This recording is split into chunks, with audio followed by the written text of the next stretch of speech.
Welcome back to Into the Paradox, the podcast where we explore the edges of human knowledge, the myths that refuse to die, and the strange realities hiding just beneath the surface of our world. I'm your host, Peter Kennedy. If I were to ask you to name the world's most famous aquatic cryptid, chances are you'd picture a long-necked, slate-grey silhouette gliding through the dark, peat-stained waters of the Scottish Highlands. Yes, Nessie, the Loch Ness Monster. For nearly a century, she's been the undisputed queen of lake monsters, capturing the imaginations of millions, spawning blurry photographs, sonar anomalies, and countless expeditions. But what if I told you that Nessie is just one chapter in a global encyclopedia of deep-water terrors? And more importantly, what if I told you that sometimes, when we go looking for monsters, we actually find something real? Joining us today is folklorist and cryptozoology researcher Martin Morton. Martin, welcome back to the show. Great to be back, Peter. Always a pleasure to dive into the abyss with you. Martin, let's start at the source, the Loch Ness Monster. Everyone knows the myth, or at least they think they do. But as a folklorist, you've looked past the tourist traps and the 1934 surgeon's photograph hoax. Where does the story of Nessie actually begin? Is it a modern invention, or is there something older lurking in Scottish folklore? It's a fantastic question, Peter, because most people assume Nessie was born in the 20th century, but the roots go back much further. Long before Highway B862 brought tourists with telephoto lenses, there were the Celtic myths of the Each-Wige, the water horse, and various water kelpies that haunted Scotland's deep lochs. These weren't gentle creatures, they were malevolent shapeshifters that lured weary travelers onto their backs before dragging them down to drown and devour them. Right, the folklore was about warning people away from dangerous, freezing cold waters. Precisely. The lochs are deep, dark, and acoustically and visually deceptive. A thermal layer can distort a wave. A family of otters swimming in a line can look like an undulating serpentine body. But then, in 1933, the modern era kicked off with the construction of the new road along the loch, bringing heavy machinery, blasting, and a sudden influx of human eyes. Suddenly, everybody was seeing something. The folklore adapted to the modern scientific age, trading magic for prehistoric biology. The idea that a lone plesiosaur survived the asteroid impact and managed to breed in a Scottish lake. Which, biologically speaking, is an absolute nightmare scenario for evolution. But the fascinating thing is, Scotland doesn't have a monopoly on this. Every culture seems to have its own Nessie. Oh, absolutely. It's a global phenomenon. Cross the Atlantic to Canada and you have Ogopogo in Lake Okanagan, a creature described by the indigenous Silks people as Naitaka, a sacred, powerful spirit of the water that demanded respect and offerings. In the United States, you have Champ in Lake Champlain and Bear Lake Monster in Utah. Go to Iceland and you have the Laga Fliot worm. Wherever there is a deep, murky body of water, human psychology, and perhaps something unexplainable conjures a guardian of the deep. It's almost as if the human brain is hardwired to fear what's beneath the surface. We are terrestrial animals. Water is inherently alien to us. When we look out over a vast, dark lake, our survival instincts kick in. We want to see the monster. That's the psychological half of the paradox, Peter. But here's where it gets really interesting. Sometimes people go looking for a myth, a dragon, a plesiosaur, and they stumble upon a flesh-and-blood leviathan that is entirely real, just vastly misunderstood or exaggerated by local legend. And that brings us to the second half of our journey today, far away from the misty highlands of Scotland, deep into the tropical wetlands of the Philippines. Martin, tell us about the shift from cryptids to reality and the story of Lolong. Ah, the Philippines.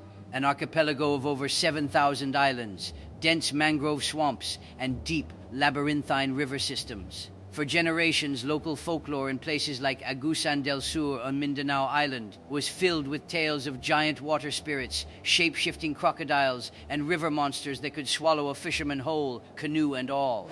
And naturally, outsiders and even locals wrote a lot of this off as mere superstition, exaggerated campfire stories. Exactly. Just like Nessie, people assumed it was all myth, until November 2011. In the town of Bunawan, tensions reached a boiling point. A 12-year-old schoolgirl had tragically disappeared, and a local farmer had gone missing as well. Livestock was vanishing by the dozen. The villagers were terrified. They convinced the local government and crocodile experts to help them hunt down what they believed was a massive rogue crocodile. And they found it. They found it. After a 3-week hunt involving traps, steel cables, and dozens of men hauling ropes in the mud, they managed to capture a saltwater crocodile of unimaginable proportions. When they finally measured it, it shattered records. Just to remind our listeners who might not remember the headlines, how big are we talking?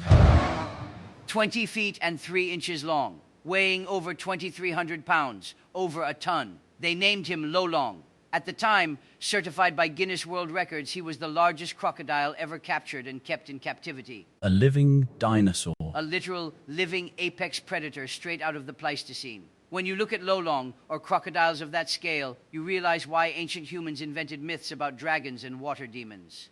When a creature can silently slide out of the dark water, take a full-grown water buffalo, and disappear without a ripple, you don't need a plesiosaur to terrify the village. Nature has already provided something far more terrifying. It's a fascinating inversion of the cryptozoology paradox, isn't it? With Loch Ness, people are looking for a scientific impossibility based on folklore. In Agusan del Sur, people had the folklore, but society dismissed it as impossible until science was forced to look a 1-ton reptile in the eye.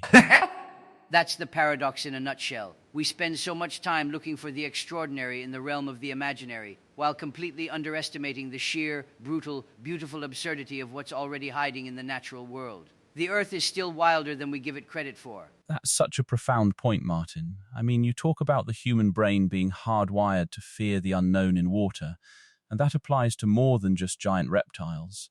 It's also about what we can't see, what we don't understand.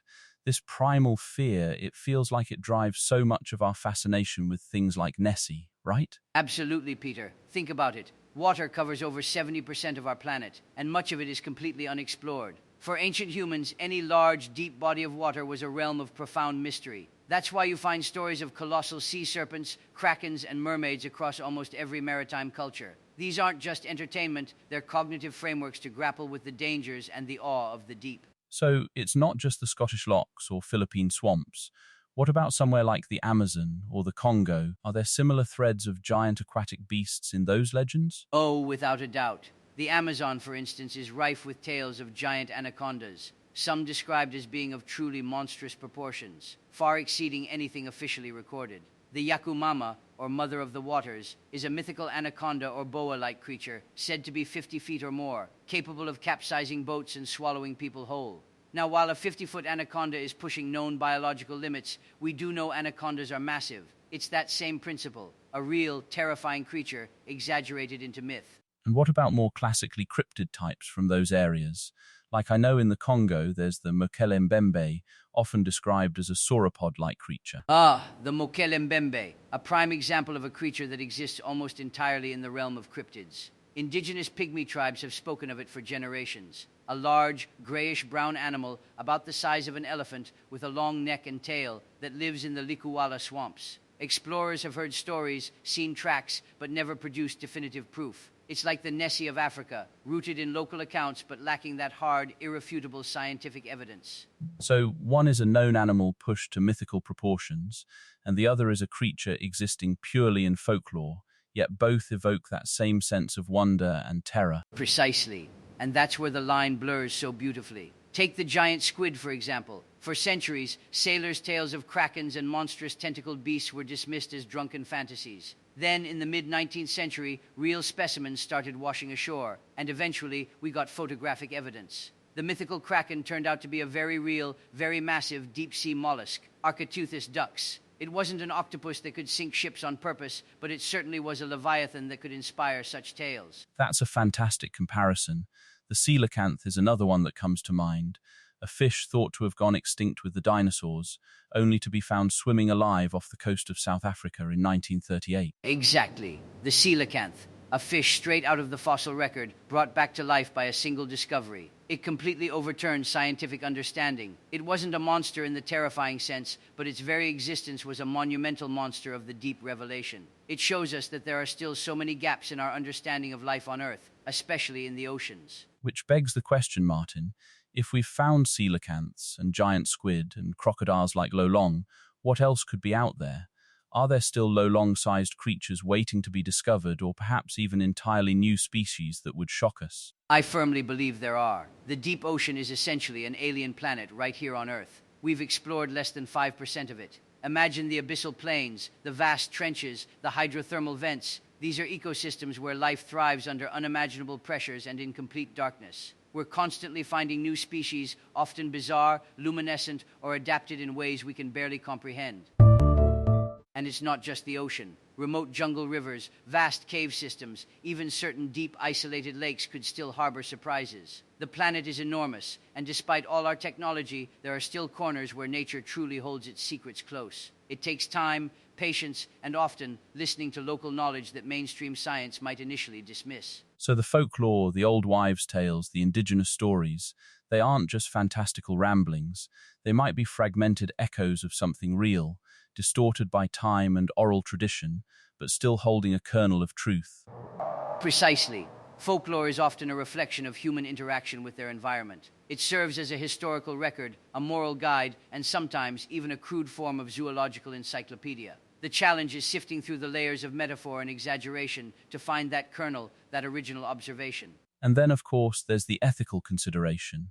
When a creature like Lolong is found, what happens next? It became a tourist attraction, but then sadly passed away.